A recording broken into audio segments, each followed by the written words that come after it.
오늘 말씀은 로마서 9장 1절부터 5절 말씀 제가 읽겠습니다. 내가 그리스도 안에서 참말을 하고 거짓말을 아니하노라. 나에게 큰 근심이 있는 것과 마음에 그치지 않는 고통이 있는 것을 내 양심이 성령 안에서 나와 더불어 증언하노니, 나의 형제 곧 골육의 친척을 위하여 내 자신이 저주를 받아 그리스도에게서 끊어질지라도 원하는 바로라. 그들은 이스라엘 사람이라 그들에게는 양자됨과 영광과 언약들과 율법을 세우신 것과 예배와 약속들이 있고 조상들도 그들의 것이요, 육신으로 하면 그리스도가 그들에게서 나셨으니 그는 만물에 계셔서 세세의 찬양을 받으실 하나님이시니라. 아멘. 예. 자, 오늘 이 말씀 가지고 함께 나눌 건데요. 이 말씀의 주제를 이렇게 정했습니다. 이것이 없는 자는 두려움의 심판을 받을 것이다.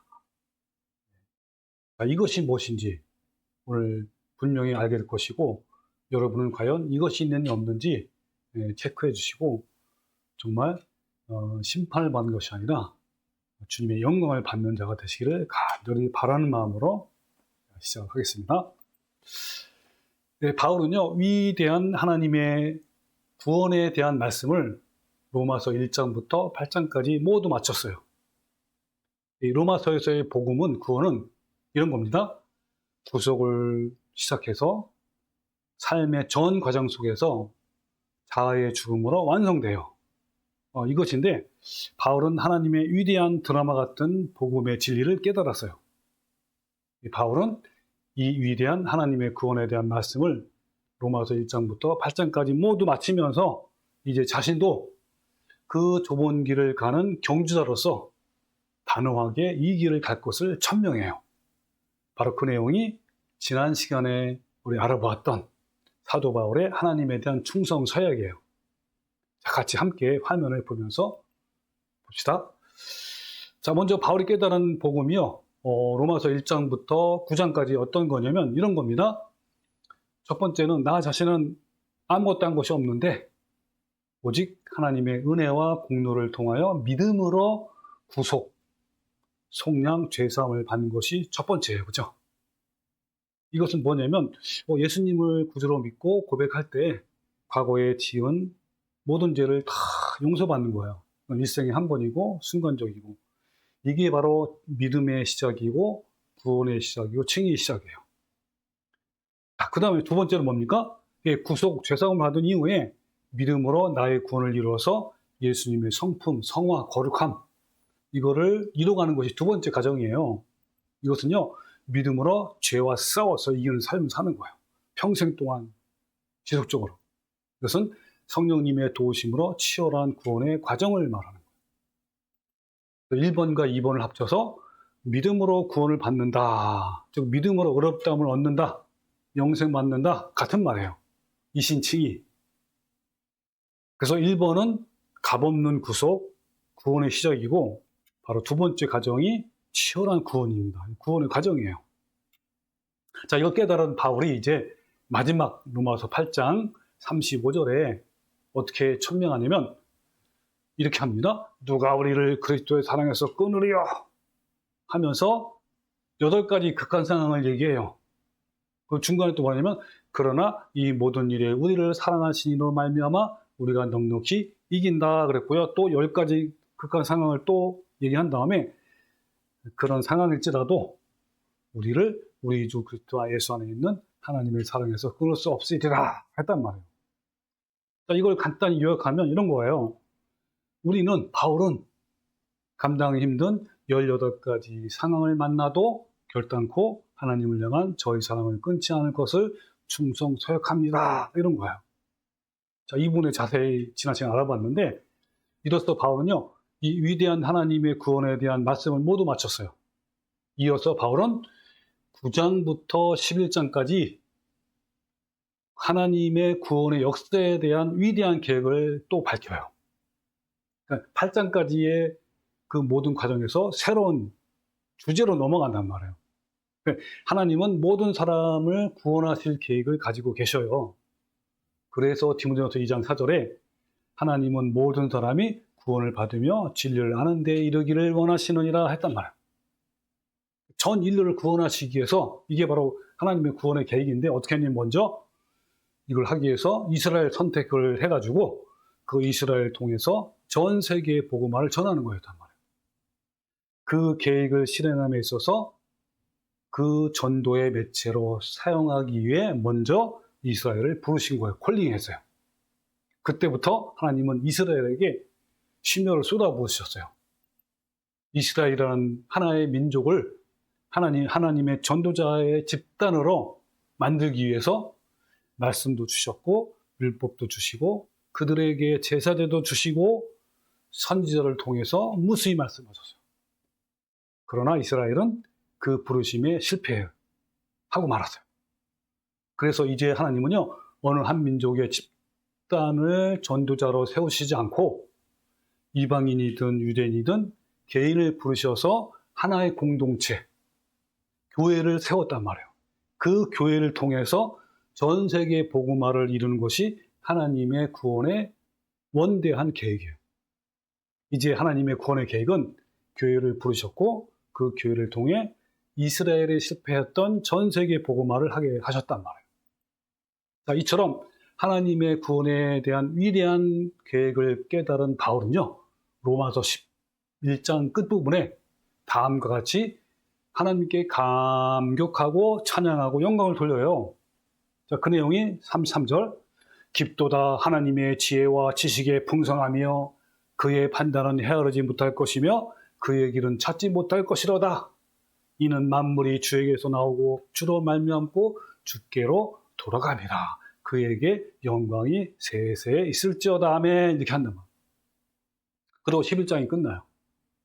자, 그런데 이런 원대한 구원의 계획을 깨닫기 전에 바울은 실패한 이스라엘 민족에 대해서 실망감을 넘어 큰 슬픔이 되어버렸어요. 이 바울 당시에 보면 이스라엘은 마치 버림받는 것 같은 상태였어요. 바울은 자기 민족 이스라엘이 하나님을 제대로 알지 못하고 제대로 믿지 못해서 버림받을 것 같은 큰 슬픔에 빠졌어요. 그래서 바울은 9장 1절부터 이런 마음을 밝히면서 시작을 해요. 함께 화면을 봅시다. 자, 1절. 내가 그리스도 안에서 참말을 하고 거짓말을 아니하노라. 나에게 큰 근심이 있는 것과 마음에 그치지 않는 고통이 있는 것을 내 양심이 성령 안에서 나와 더불어 증언하노니 나의 형제 곧 골육의 친척을 위하여 내 자신이 저주를 받아 그리스도에서 끊어질지라도 원하는 바로라 했단 말이에요. 자, 이걸 좀 더 이해하기 쉽게 해서 제가 현대인의 성경을 가져왔어요. 자, 읽어보고요. 그리스도 안에 있는 내가 진실을 말하고 거짓말을 하지 않는다는 것을 성령님 안에서 내 양심이 증거하고 있습니다. 나에게는 큰 슬픔과 그치지 않는 마음의 고통이 있습니다. 그게 뭐냐면 만일 내 동족이 구원만 얻는다면 내가 저주를 받아 그리스도에서 떨어져 나가는 한이 있더라도 나는 그렇게 되기를 바라고 있습니다. 예, 이 바울의 마음이에요. 이 바울의 고백이 여러분 인간적인 사랑에서 나온 감정에서 나온 것일까요? 예, 아니라요. 그냥 동정심에서 나온 것이 아니라고 분명히 말씀했죠. 바로 9장 1절에서 내가 그리스도 안에서 참말을 한다 했죠. 어디 안에서? 그리스도 안에서. 또 밑에 보면요. 내 양심이 성령 안에서 증언한다 했단 말이에요. 자, 여기서 내가 그리스도 안에서 참말을 한다 직역하면 나는 그리스도 안에서 진리를 말한다. 이 그리스도 안이 헬라어로 en 크리스토, 영어로는 in Christ. 이게 뭐냐면 그리스도와 연합하여 그리스도의 존전에서 하는 거야. 그러니까 바울이 말하려고 하는 것은 자신의 말이 아니라 하나님의 말씀 곧 진리예요. 바울의 말은 하나님의 계시였어요. 그 계시는 그리스도를 통해서 주어진 거예요. 즉 바울이 9장부터 11장에서 말하라는 것은요, 예수님과 연합해서 말하는 진리라, 이런 그런 뜻이에요. 또 내 양심이 성령 안에서 나와 더불어 증언한다 했잖아요. 이것은요, 내 양심이 성령 안에서 함께 증거한다, 이런 뜻이에요. 성령 안에서가 헬라어로 en 푸뉴마티, 영어로는 in Holy Spirit, 성령님과 연합하여 성령님의 존전에서, 이런 거야. 그럼 양심은 뭐냐면요, 헬라어 신 데이던스인데, 이것은요 신 그 다음에 에이드와 합성어예요. 신은 모두 함께, 그 다음에 에이드는 알다, 함께 하는 거야. 따라 양심은 뭐냐면 하나님께서 창조하신 형상으로서 도덕적이고 영적인 바른 판단을 말하는 거예요. 이게 무슨 말이냐면 이런 겁니다. 양심은요, 모든 사람이 가지고 있잖아요. 나도 있고 여러분 다 있는데, 근데 죄로 오염돼서 양심이 올바른 판단을 할 수 없는 상태였어요. 그러나 죄인이 하나님 앞에서 회개와 거룩함으로 영원히 회복이 되면 자연스럽게 창조적 상태로 회복이 되는 양심, 즉 판단력을 갖게 돼요. 바울이 동족에 대해 크게 근심하고 그치지 않는 큰 고통을 느끼는 것은요, 성령과 연합해서 그런 것인데, 이것은 자신의 양심, 어떤 양심이죠? 회복된 판단력, 그걸 가지고 증거한 거예요. 다시 말해서 이 바울의 근심과 고통은 성령님의 근심과 고통이기도 하고, 또 바울의 동족을 향한 마음은 성령님의 마음이고 하나님의 마음이고 예수님의 마음이에요. 그래서 로마서 9장 3절에 만일 내 동족이 구원만 얻을 수만 있다면 내가 저주를 받아.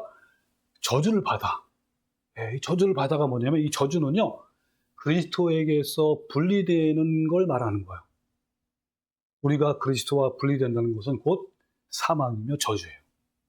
바울은 동족 때문에 크게 근심하고 있었고 항상 마음에 고통이 끊이지 않았어요. 동족 이스라엘이 메시아를 받아들이고 구원을 얻을 수만 있다면, 그것이 가능하다면 그는 자신과 바꾸고 싶을 정도의 하나님의 마음을 갖고 있어요. 이것은 동족을 향한 하나님의 긍휼의 마음이에요. 왜냐하면 유대인들은요, 열심히 하나님을 믿는다고 했지만 진리에서 벗어난 신앙이고 잘못된 교리를 믿고 있기 때문인 거예요. 유대인들은요, 자신들이 하나님의 선택한 특별한 민족이고 하나님을 믿는 특별한 존재이기 때문에 의롭다고, 즉 구원을 받았다고 주장해요. 또 유대인들은 열심히 종교생활을 하잖아요. 이들은요, 성경도 매일 읽죠, 연구하지요, 기도 열심히 하고 헌금, 구제, 금식 등등 정말 그 누구도 따라갈 수 없을 정도로 열심히 해요. 그렇기 때문에 자신들은 의롭고 구원을 받았다고 믿고 있을 뿐만 아니라 그렇지 못한 남을 판단하고 지적하고 정죄한단 말이에요. 이들은요, 자부심이 크고 대단한 민족이라고 믿고 있어요. 이에 대해서 바울은 로마서 9장 10장에서 뭐라고 이렇게 얘기합니다. 화면을 봅시다. 9장 31절에 의의 법을 따라간 이스라엘은 율법에 이르지 못하였으니 어찌 그러하냐? 이는 그들이 믿음을 의지하지 않고 행위를 의지하지니라. 부딪힐 돌에 부딪혔느니라. 이 말을 좀 더 자세히 설명한 것이 10장 2절이에요. 내가 증언하노니 그들이, 이스라엘 민족이 하나님께 열심히 있어요. 정말 이 민족만큼 열심히 하는 사람 없단 말이에요. 그러나 올바른 지식을 따른 것이 아니라 하나님의 의를 모르고 하나님의 진짜 원하는 걸 몰라요. 모르고 자기가 생각하는 자기의 욕망을 채우는 자기가 원하는 것을 세우려고 힘써서 하나님의 의에 복종하지 아니했단 말이에요. 자, 이제 구원에 있어서, 복음에 있어서 유대인들에게는 전혀 희망이 없어 보여요. 이스라엘 전체가 하나님의 진리를 벗어난 것 같고, 그래서 하나님의 은혜와 구원과 자비와 긍휼이 떠나간 것 같고, 그들에게 남은 것은 멸망뿐이라는 것 같은 상황을 보고 바울은 슬픔에 빠진 거예요. 바울은 이렇게 생각한 거예요. 하나님이 이스라엘을 버리셨나? 한때 구원의 매체로 부르심을 받은 그들은 하나님께서 버리셨는가? 라고 큰 슬픔과 고통 중에 있어요. 지금 그들은 마치 버림받은 것 같은 상황이었어요. 여러분 잘 아시겠지만 사도행전 2장에서 하나님께서 성령님을 보내셔서 교회를 세우셨는데 대부분 이방인들이 막 교회에 들어오는 거예요. 유대인들은 대부분 막 거부했고요. 심지어는 교회를 핍박하기까지 했단 말이에요. 이 모든 것을 지켜본 바울은 이스라엘에게는 전혀 희망이 보이지 않았던 거. 이제 다음 구절에서 바울은요, 하나님의 영광과 은혜와 방편들을 먼저 이스라엘에게만 주어졌음에도 불구하고 그 모든 것이 아무 소용없게 되었음을 밝혀요. 자, 하나님께서 이스라엘 민족에 특별히 주신 것이 어떤 것이 있는지 같이 화면을 봅시다. 자, 4절. 그들은 이스라엘 사람이라 그들에게는 이 8가지의 구원과 은혜의 특별한 것들을 막 주셨단 말이에요. 그게 뭐죠? 양자됨과 영광과 언약들과 율법을 세우신 것과 예배와 약속들이 있고 조상들도 있고 또 육신으로 하면 예수님 그리스도가 그들에게서 났단 말이에요. 이런 어마어마한 걸 하는 먼저 이스라엘 민족을 주셔서 왜요? 그들을 먼저 은혜를 주셔서 그들로 하여금 전 인류를 구원하기 위해서 그렇게 하신 거란 말이에요.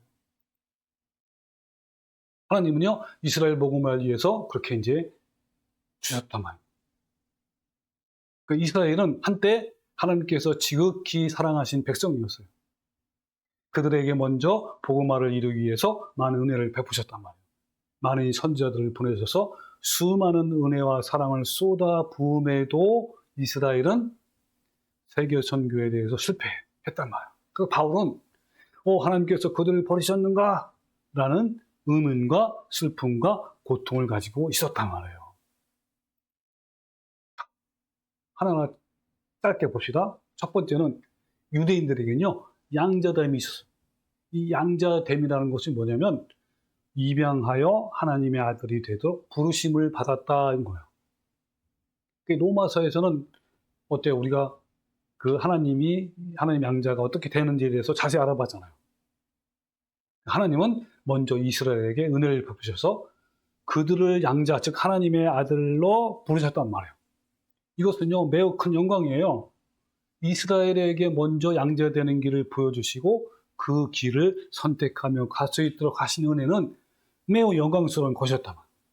그러나 이스라엘은 진리에서 벗어나 하나님의 의를 복종하지 않고 자기 의만 세우려고 한 거예요.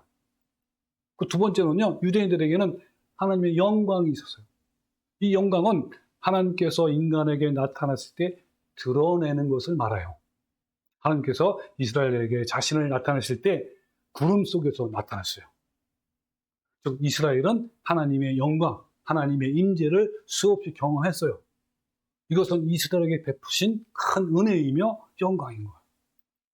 그리고 유대인들에게는 언약들이 있어요. 이 언약은요, 하나님과 사람 사이에 체결된 계약을 말해요. 따라서 이것은 구약 성경 전체를 언급하는 말이에요. 계약은 두 가지인데요. 하나는 일방적인 계약이, 그것은 하나님께서 인간과 조건 없이 홀로 일방적으로 세우신 계약을 말하는데 그 구속을 말하는 거예요. 그 다음에는 쌍방 계약인데 거의 대부분이 여기에 속해요. 구속 이후에 이루어지는 모든 계약은 쌍방 계약이에요. 하나님은 이스라엘을 세계 선교의 리더로 세우시기 위해서 이 많은 계약들을 먼저 이스라엘과 세우신 거예요. 그리고 유대인들에게는 율법이 있어요.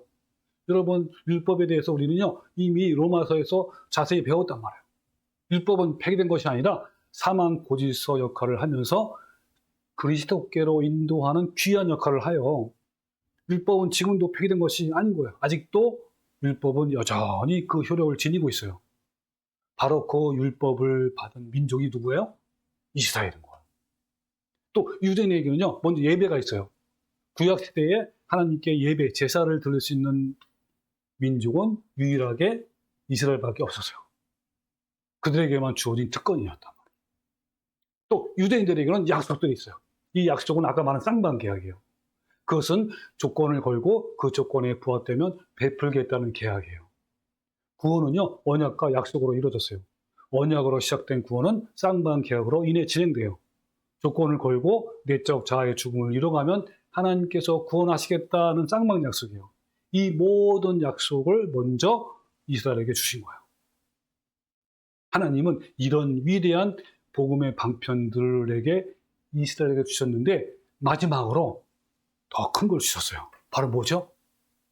네, 그리스도께서 이스라엘 사람으로 나셨단 말이에요.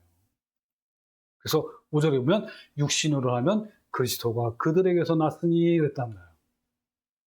하나님께서 모든 사람을 구원하기 위해 전도의 매체로 이스라엘을 부르셨고, 그래서 그들에게 참으로 놀라운 특별한 복음의 방편들을 주신 거예요. 이것은 그들에게는 참으로 헤아릴 수 없는 큰 영광이고 은혜였어요. 그런 그들이었지만 지금 그들에게는 하나님의 구원이 완전히 차단된 것처럼 보여요. 바울은 이방인들이 복음을 듣고 회개하고 주님께 돌아오는 것을 보면서 이 점을 몹시 괴로워했단 말이에요. 즉 바울은 이스라엘은 완전히 끝난다, 하나님은 완전히 이스라엘과 단절시킨 것인가 라며 슬퍼했단 말이에요. 이 점 때문에 바울은 깊이 기도했어요. 아픈 마음으로 오랜 동안 간구했단 말이에요. 그 내용이 3절이에요. 만일 내 동족이 구원만 얻는다면 내가 저주를 받아 그리스도에게서 떨어져 나가는 한이 있더라도 나는 그렇게 되기를 바라고 있습니다. 바울은 이처럼 간절했어요. 동족을 위해 자신이 그리스도로부터 분리되어 저주를 받는다 할지라도 그렇게 하겠다는 말이에요. 이것은요, 구약시대의 모세의 마음이기도 해요. 이 모세가 시내산에서 율법을 받을 때에 이스라엘 백성들은 산 아래에서 막 금송아지를 막 섬기고 우상 숭배하고 방탕하며 뛰놀았어요. 이제 모든 백성이 하나님께 멸망당할 위기에 처했을 때 모세가 하나님께 중보기도를 다음과 같이 드립니다. 자, 화면에 보면요, 출애굽기 32장 31절. 모세가 여호와께 다시 나아가였자오되 슬픕니다. 하나님 정말 슬퍼요 그런 거야. 그러면서 이 백성이 자기들을 위하여 금신을 만들어 싸우니 큰 죄를 범했습니다. 그러나 이제 그들의 죄를 용서해 주십시오. 왜냐면 그렇지 않으면 이제 모두 멸망이니까 그런 거예요. 그러면서 그렇지 아니하시오면 원하건대 주께서 기록하신 책에서 내 이름을 지워버려 주십시오. 아까 사도 바울의 말은 똑같은 말이에요. 그리스도께서 끊어질지라도 나는 이스라엘 백성이 구원받기를 원합니다. 같은 말이에요. 얼마나 간절한 마음이고 얼마나 애절한 마음이에요. 이처럼 바울과 모세에게 있었던 민족을 향한 마음은 그리스도 안에서, 성령 안에서 나온 거예요. 바울의 근심과 고통은 성령님의 근심과 고통이기도 하는 거예요. 바울의 동족을 향한 마음은요, 성령님의 마음이고 하나님의 마음이고 예수님의 마음이에요. 마찬가지로 이 마음은 곧 우리의 마음이어 되어야 하는 거예요. 여러분 어떻습니까? 우리도 바울 같은 마음을 품어야 하는 거예요. 우리도 하나님과 주님과 성령님 마음을 동일하게 품어야 하는 거예요. 왜냐하면 오늘날 교회도 이스라엘처럼 진리에 벗어나 있고 잘못된 교리를 믿고 있고 빗나간 신앙생활을 하고 있기 때문인 거예요. 많은 사람들이 저 지옥으로 달려가고 있단 말이에요. 바울처럼 우리도 이들을 향한 하나님의 긍휼의 마음이 있어야 하는 거예요. 저도요, 나 같은 한 사람을 인도하기 위해서 목회를 시작했고 유튜브 사역을 시작했어요. 그리고 이런 의미에서 교회 이름을 깨어있는 교회라고 한 거예요. 긍휼한 마음으로 그들을 깨워서 올바른 진리를 알려주고 주님과 그 길을 같이 걸어가는, 그걸 위해서 깨어있는 교회를 했단 말이에요. 그래서 저는 요즘에요, 해가 뜰 때나 저녁에 바닷가에 자주 나가게 돼요.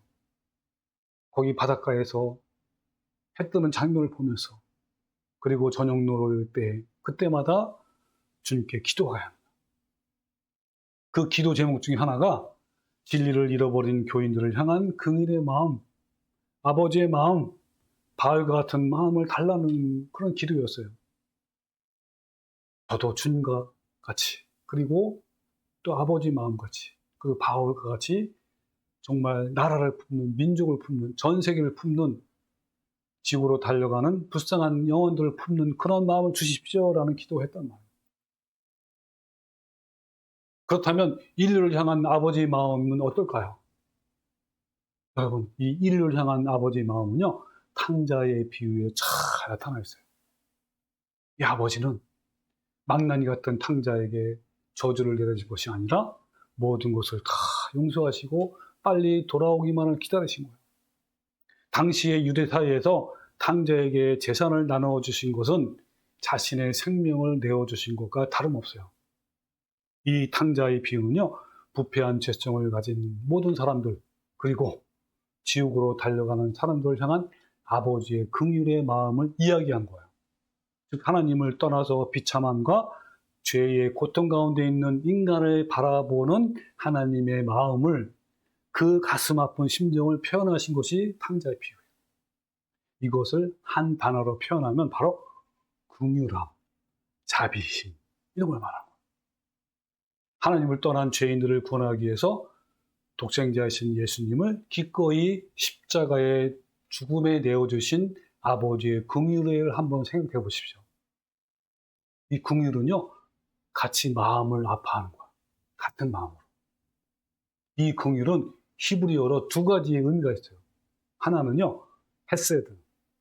이 헤세드는 받을 자격이 없는 자에게 베풀어지는 하나님의 일방적이면서 한없이 베푸는 긍휼이에요.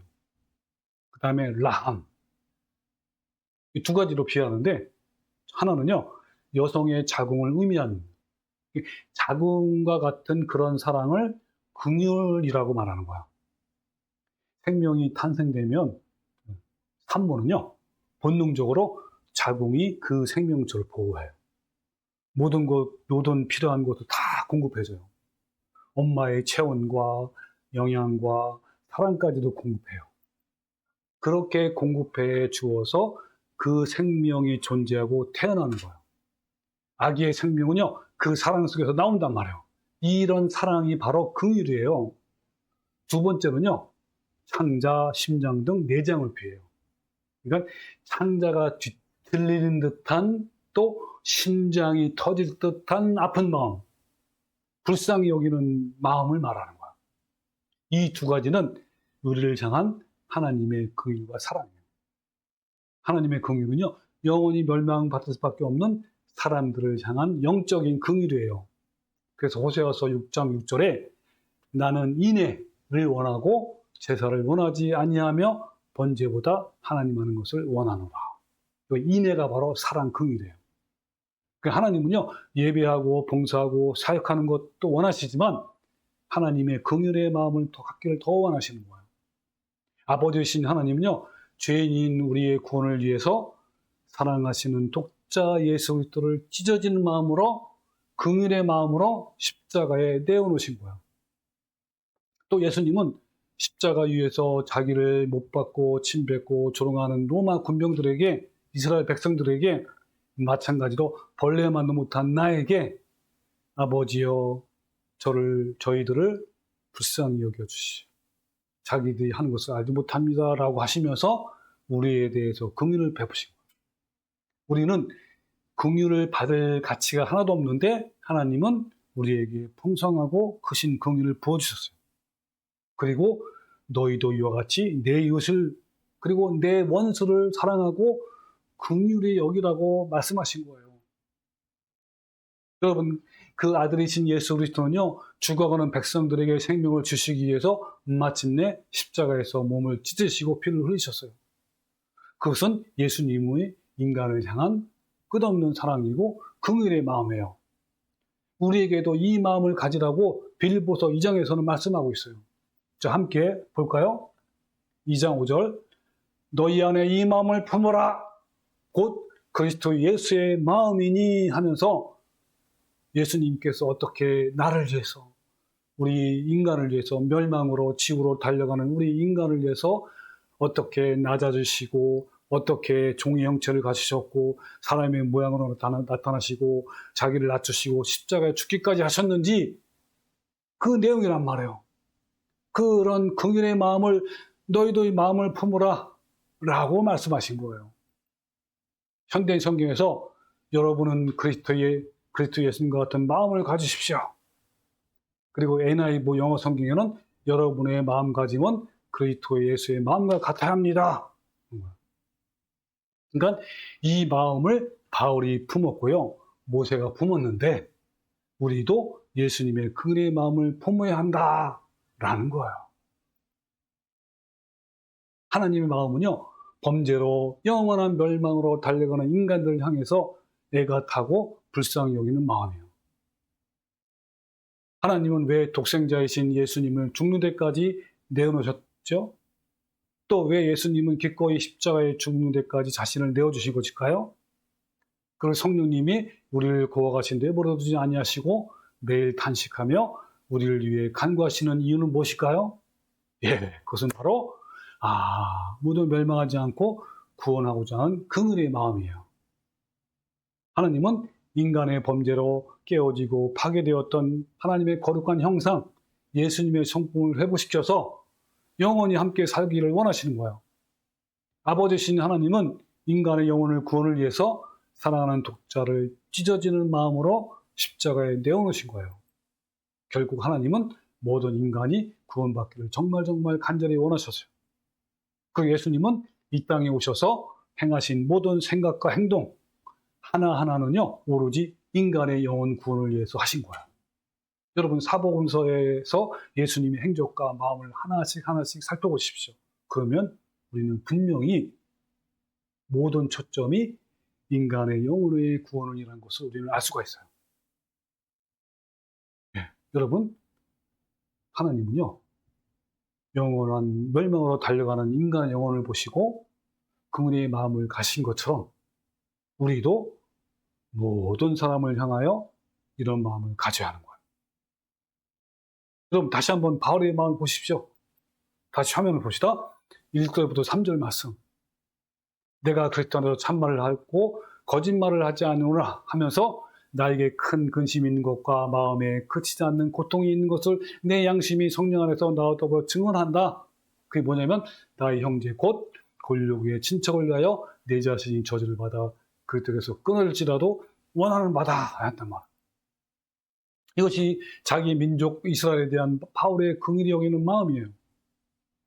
예전에 바울 본인도 하나님의 진리를 거부했는데 이제 자기 민족 유대인들도 동일하게 진리를 배척하고 멸망으로 가고 있는 거예요. 바울은 진리를 거부하는 자기 민족을 보면서 얼마나 마음이 아플까요? 그럼 우리도 바울의 수준까지 가야 하는 거예요. 여러분, 팔복 중에 5번째 복음이 뭔지 아십니까? 예, 바로 어떤 마음이죠? 긍휼히 여기는 자는 복이 있나니 그들이 긍휼히 여김을 받을 것이며. 여러분, 이 말을요, 의역하면 뭔지 아세요? 이런 말이에요. 죄인을 불쌍히 여기는 긍휼의 마음을 가진 자는 복이 있나니 그들이 하나님의 긍휼을 얻어서 천국을 기업으로 받을 것이요, 이런 뜻이에요. 그러니까 긍휼의 마음이 있어야만 우리가 천국에 간단 말이에요. 그런 뜻이에요. 여러분, 그렇다면 긍휼이 없는 자는 어떻게 되죠? 여러분이 만약에 긍휼이 없는 자면 어떻게 될까요? 예, 그것은요, 바로 야고보서에 분명히 말씀했어요. 야고보서 2장 43절에 긍휼을 행하지 아니하는 자에게는 긍휼 없는 심판이 있으리라 했단 말이에요. 쉽게 말하면, 쉬운 성경에서 뭐냐면 다른 사람에게 자비를 베푸십시오. 그렇지 않으면 하나님께서 여러분을 심판하실 때 여러분에게도 자비를 베풀지 않으실 것입니다. 자비를 베풀었던 자는 후에 아무 두려움 없이 심판날을 맞이하게 될 것입니다. 했단 말이에요. 여러분, 이 굉장히 무서운 말씀이에요. 여러분, 긍휼이 있으면 좋고 없으면 말고 하는 것이 아니라 심판을 받아서 영원한 멸망인가 아니면 영원한 영생인가의 문제란 말이에요. 너무너무 중요한 말씀, 무서운 말씀이에요. 여러분은 어떠신가요? 여러분에게도 바울이 가지고 있었던 하나님의 긍휼의 마음이 있습니까? 우리도 주님처럼, 그리고 바울이나 모세처럼 멸망으로 달려가는 사람들에게 긍휼의 마음을 가질 수 있을까요? 자, 여러분께 한번 질문을 들어볼게요. 어떻게 하면 긍휼의 마음을 품을 수 있을까요? 그럼 어떻게 하면 되죠? 여러분, 내가 원한다고 막 그냥 그런 마음이 품을 수 있을까요? 그게 아니란 말이에요. 자, 같이 함께 화면을 봅시다. 여기 나왔어, 답이요. 많이 봤던 말씀이죠? 갈라디아서 5장 22절에 오직 성령의 열매는 하면서 9가지죠? 그 9가지 중에 자비. 이 자비가 긍휼이에요. 여러분, 이 자비의 마음을 어떻게 여러분 얻을 수 있죠? 그 다음 구절 나오죠? 그러므로 그리스도 예수의 사람들은 육체와 함께 그 정욕과 탐심을 십자가에 못 박아왔느니라 했단 말이에요. 그 내 자아를 십자가에 못 박는 사람만이 자비와 긍휼의 마음이 하나님께서 부어주시는 거예요. 그럼 여러분, 정욕과 탐심을 십자가에 못 박는다. 그러니까 자아를 죽인다. 구체적으로 뭐죠, 여러분? 예전에 제가 구원론 시리즈 할 때 자세히 아주 했단 말이에요. 이걸 뭐냐면 구체적으로 말하면 이런 거죠. 야곱이 하나님과 씨름했잖아요. 야복 강가에서. 그리고 이것은 뭐냐면요, 하나님을 끝까지 붙들고 애통하고 울며 간구하는 거예요. 여러분, 우리에게는요 긍휼의 마음이 전혀 없어요. 저도 없어요. 인간에는요 아예 긍휼의 마음 자체가 없어요. 그 내가 열심히 노력한다고 긍휼의 마음이 있을까요? 우리 인간의 힘으로는요 도저히 안 돼요. 그러기 때문에 야곱이 하나님과 씨름한 것처럼, 그죠? 하나님을 끝까지 붙들고 애통하고 울며 간구하는 거예요. 주님, 저에게는 긍휼의 마음이 없어요. 저는요 저 사람을 긍휼히 여기고 불쌍히 여기고 저들을 주님으로 인도하고 싶은데 그런 마음이 없어요. 주님, 저 어떻게 하면 좋아요? 하면서 하나님을 끝까지 붙들고 애통하고 울며 간구하는 거예요. 이거는요 뭐냐면요, 파탄된 마음으로, 가난한 마음으로 주님께 구걸하고 애통하는 거예요. 이게 팔복이잖아요. 애통하는 마음으로 구걸하는 거예요. 이것은 곧 다른 말로 표현하면 치열한 영적 전쟁이란 말이에요. 이럴 때 하나님께서 우리 마음에 부어주시는 거예요. 뭐요? 긍휼의 마음을 사랑의 마음을 부어주는 거란 말이에요.